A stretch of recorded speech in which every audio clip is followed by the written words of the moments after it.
we are just trying to come up with solutions for clients that do need, for instance, to trade in their old aircraft. Yeah, they will come to us and say, hey, I got these 206 B3.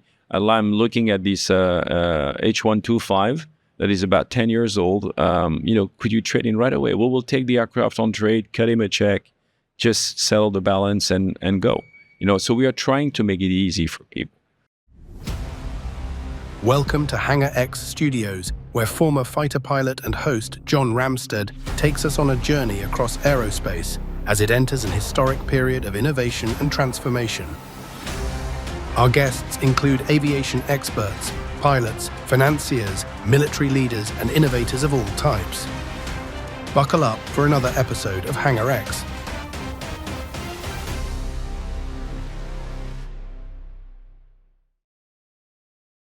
Today's episode is brought to you by our platinum sponsor, XTI Aerospace. They are powering the vertical economy, building a long-range VTOL, and you can find more at xtiaerospace.com. Now, please remember to like, comment, and share on this channel, and enjoy today's podcast.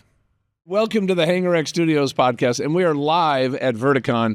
And, we're having so much fun because we're getting to talk to some of the most incredible and intriguing leaders and innovators, doers, and disruptors. And today we have Philippe Lubrano from ROTORTRADE on. And tell us a little bit about yourself, Philippe, and ROTORTRADE, because you are doing business all over the world. That's correct, and good morning. Yes, we've been starting this business about 12 years ago, first in the Far East, in Malaysia and Singapore. And then we expand slowly, Europe, United States, Latin America. And we just went where the market needed pre-owned aircraft maybe in a different way. We really wanted to offer something a bit more structured where we work with the OEMs and get certified pre-owned, a little bit like the automotive industry. I think sometimes the automotive industry is inspiring for our industry, and we're trying to get closer to the client, offer more comprehensive offer where we have warranties on the aircraft, completion capability through our MROs. So we're trying to act really as a dealer. So yes, I mean the dealer of is it all pre-owned, or do you do some new also? No, we do mainly pre-owned. Sometimes we do new, but it's probably 10% of our activity maximum. And what makes you guys? I mean, there's some other people doing that. What makes you guys unique in that space? No, I think we're different. Unique, I'm not sure, but we're trying to adjust on what the market wants. Is when we met actually THC as a client first about 5 years ago. They were an operator on the go. And that's the helicopter company out of Riyadh, Saudi Arabia. Yep. Correct. Mm-hmm. So they really wanted to have a toolbox, someone who can really help them to take delivery of the aircraft, reconfigure the aircraft in order to make sure that they will get an aircraft ready to go on contract in Saudi. It was our primary function with them. Then they understand the kind of business model we had worldwide. And since they were pretty solid in Saudi Arabia, we offered to work together so they could have a global position. They took a stake of the company first in 2022, and 2024, they took 100% of the company. From that day onward, we built up a strategy together where basically we have 4 pillars. Okay. We have the operations in Saudi and maybe soon outside Saudi. We have the dealerships where basically you can come to us and we will offer certified pre-owned on Leonardo or Airbus, Pratt & Whitney, Safran, but regardless of the engine. And we will have also MROs where you can actually complete the aircraft, put a new Garmin line in, respray it, install any, specific equipment you'd like to see on board, reconfigure an aircraft. And finally, the 4th pillar, which is the leasing company that we just announced yesterday. Okay. So you come to us, it's like a one-stop center. You can get your vehicle, I say vehicle because the approach is very close to a car dealership. So you come, you choose your aircraft, you can try it, you buy it, we configure it, we deliver it wherever you are. You basically also certify it. It's correct. Pre-owned, but pre-owned certified, right? Yeah. So and that's good quality. And that's of course, you can find pre-owned aircraft on the market that might be cheaper or that might be, or that we might not have, which is fine. we have decided to work with the manufacturers because we come from that industry. But then, when I've bought pre-owned, fixed wing, but you got to go find it, and then it's usually some airfield, and then you got to go find some mechanics that you hope you can trust to go pay a lot of money to go through it, and then they find some stuff, and then you get the airplane. And I owned an airplane for about 6 months. Had so many gremlins, I had to sell it. Right. So that's kind of the traditional aircraft buying process, isn't it? Correct. And we learn from that. Yeah. And we try. We have also had bad experience, true, as well. So we want to make sure that our customers do not have to go through that. So it's an option, and we don't have everything, and we cannot always make everyone happy because you might not have the solution. But at least we're honest. We tell them what we have and what we don't have, and we move on like this. So leasing is something you're adding. It's a new development. Are there any future developments that you're considering? I think we're pretty much set now for the next 5 years. We have a target in terms of expansion now. Okay. Especially in the United States, where we intend to grow from East Coast to West Coast with dealerships, maintenance facilities, in order to be more regional. The helicopter market is very regional. You have the jet business where you can take a jet and fly to Europe, do maintenance, come back. I mean, for helicopters, it has to be very regional in a state or 2 states, and that's it. We cannot be everywhere. So does it have like a different makeup and customer, like LA versus Denver versus somewhere in the East Coast? I mean, you can see that the kind of operation, you have a lot of twin engines in the Northeast. You have a lot of single engines almost everywhere because it's 65% of the market. But Europe is mostly twin engines, correct? And Europe, because of some of the rules? Alors, that's true for more and more true for public transport. You still have a lot of single engines. Okay. You still have a lot of guys that are doing tours in single engines, that are private owners that fly their own aircraft, or who have a safety pilot and they use it. You have a lot of A-Stars, 407s.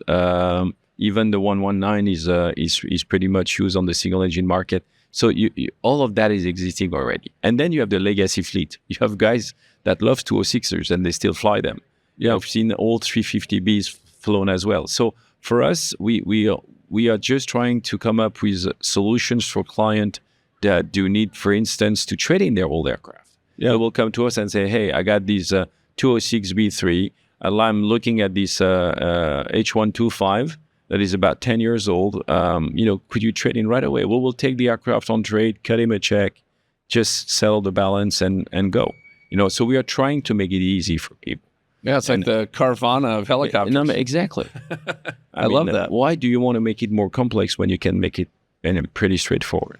So what do you, the industry has had some ups and downs with the economy, COVID, things like that. Now it's interesting kind of economic times, right now, things that are happening. But what do you see the outlook in the helicopter industry or sales, new and used over the next 2-3 years? I can tell you until 2030. Till 2030. We're going to do extremely well. Okay. All of us. What's driving that, you think? Few things. Look, if you had a chance to speak to any helicopter manufacturers, he has an order book that is 2 to 3 years down the line. So it's backlogged.